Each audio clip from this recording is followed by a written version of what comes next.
watching Tape 2.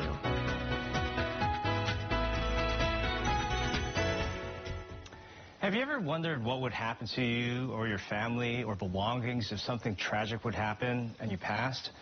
It's one of the most uncomfortable but necessary questions that you gotta ask yourself for the sake of your family.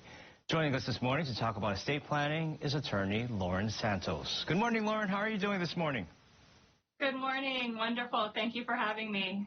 First off, why is estate planning so important, especially during this pandemic? You know, far too often people come to meet with us when they're already facing a medical emergency, and it's an extremely stressful time for the individual, for their family, and for their loved ones. And a time of crisis is really not an ideal time to get your affairs in order, especially if we're dealing with somebody's incapacity or their death. Then it's already too late to set up an estate plan or to amend an existing plan. And in today's really uncertain world, it's just more important than ever that people get their affairs in order while they're healthy so that they can make sure that their estate is distributed pursuant to their wishes at their passing, properly managed during their incapacity, and so that they don't end up in probate court with all of the additional hassle and costs that would ensue there. So what goes into starting and comprising a comprehensive estate plan? Well, a comprehensive estate plan is a set of legal documents that are going to make sure that all of your bases are covered, whether you're unavailable, you're incapacitated, or at your passing. And they're going to cover all sorts of matters such as legal, financial, or health care. And exactly what goes into your estate plan will depend on your particular circumstances. But in general, we use several legal documents, including the revocable living trust, the will, the power of attorney, the advanced health care directive, and the HIPAA medical privacy release form.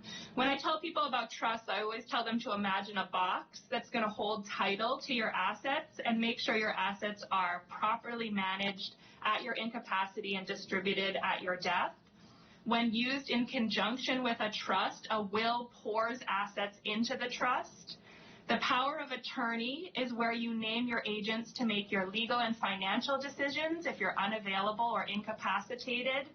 The advanced health care directive is where you're going to name the people who would make your health care decisions and also indicate all of your end-of-life wishes.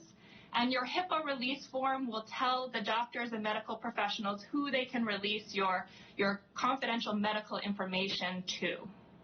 So our viewers that are watching right now, they're wondering, how do you start the process of establishing an estate plan? Well, we encourage people to start the conversation now with their loved ones. These aren't easy things to talk about, but they're extremely important.